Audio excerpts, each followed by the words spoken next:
Alright guys, welcome back to part 2 of my Catfish story. As you may have remembered, Billy just broke my heart, and I just broke his plastic family heirloom. Because family heirlooms are plastic. Joel is now paying attention to me, and my life has become the romance I always wanted it to be. What will happen next? Who knows? You'll know in 5 seconds if you keep watching. So now the lead singer is in love with me. Through all of this, Benji, the edgiest one, he was the one that had the Liberty picture. That one.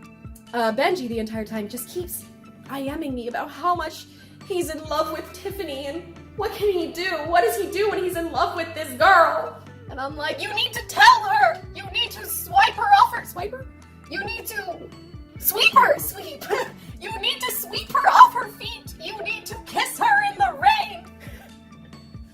And that went on for a few months. Me chatting up Joel, and whenever Joel wasn't online, Benji was online. Billy disappeared. Benji would only talk about how amazing Tiffany is and how great Tiffany is, and did you know how lucky you are to have Tiffany in your life? And I'm like, I know! I'm so lucky. If I could give her an award for existing, I would. As he's like, I would too. And then one day, I got a message that Benji showed up to Tiffany's house with a gun and was threatening that if he can't have her, no one will. And I was like, that's scary as shit! And I watched for the news that pop punk sensation Benji shot up some 13-year-old's house. And when that didn't happen, I got a little suspicious. That's when I got suspicious. Not when she knew everything. Not when grown-ass men are chatting up 13-year-olds. Not when she signed out whenever they signed in. Not when they went full telenovela. When the shooting didn't happen on the news. Yes. So, I started playing it with myself. I went to Tiffany and I said, hey, Joel and I talked on the phone last night and we're dating now. And she goes, oh, that's amazing. Benji and I worked it out and we're very in love.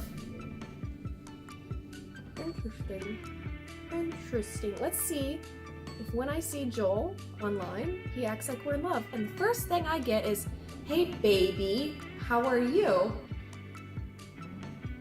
Interesting. And something in my mind went, maybe it's actually them and he somehow loves me all of a sudden.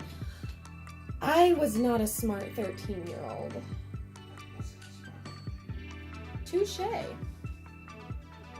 So, I let this go for another few months of my friend texting me as Joel, being like, baby, I love you.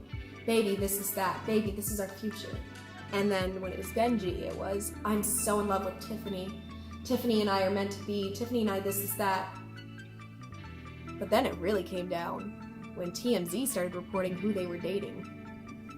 The scandal. He's cheating on me with Lindsay Lohan or whoever the frack they dated? I don't know. Who did the Madden brothers date? Oh, I have no idea, dude. I had to face Joel, that's the one I was dating, and be like, why are you cheating on me with this grown woman who actually would have something in common with you? Who I can actually build a future with? Who I won't go to jail for speaking with? Who I can actually sext with and it won't be illegal? Like, let's face it, him leaving me was the best decision he made. I face him like, why are you doing this? And it was, oh, it's just a cover-up. It's just for the tabloids. And, duh, lifestyles of the rich and the famous. I thought you were against that stuff. Finally, I had to face Tiffany and be like, I know. What do you know? I know that this is all fake. And she responds. Oh, I'm so glad you figured it out. This is the longest game of acting I've ever done with anybody before. This was really fun. But don't tell your friend Allison, because Allison's in love with Billy now. Hold up. Rewind. What? During all of this, our friend Allison also got introduced to Good Charlotte and also had a thing for Billy Martin. So what does Tiffany do? Tiffany pulls the same shit and has Allison fall in love with Billy Martin.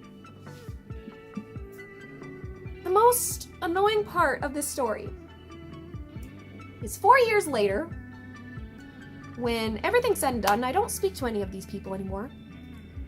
Allison is still going around our high school going, I dated this guy named William, and we were just meant to be, and it was perfect, but for some reason it just didn't work out. it didn't work out because it was our friend Tiffany. It was Tiffany. That was a fun laugh of me explaining to anyone who told me Allison would say this, that it was a catfish, that I told her it was a catfish, and that she refused to listen. So yeah, I don't know if her as an adult, as a nearing 30-year-old adult, still talks about William. Mind you, she never said Billy, because who would actually say, I dated Billy Martin when I was 13 and we were in love? No one. No one says that. So that is the story of how I was very stupidly catfished when I was a middle school child. Again, all the signs were immediately there. I very, very much chose to ignore it because I wanted it to be true. That's my first story time, guys. I hope you guys enjoyed it. Again, this is brought to you by my Patreon, because we made a goal. If you want to be seeing more updates on my YouTube per month, join the Patreon, because this is what makes this happen, is this right here. I hope you guys enjoyed my first story time. I know I'm not amazing at it yet. I need to find a groove of things and a style. I think I have style down because this is exactly how I tell stories to my friends. I just need to figure out how to be telling it to a camera without anyone reacting. First few might be a little jittery, maybe not detailed enough or too detailed. Again, let me know in the comments what you think, and I will try to work on it better. Thank you to all of my Patreons this month. They are listed here. And with that, subscribe, like, and what's the other YouTube thing to say? Subscribe, like, oh, comment. I've already said comment a few times, so subscribe! Okay, bye! Yeah.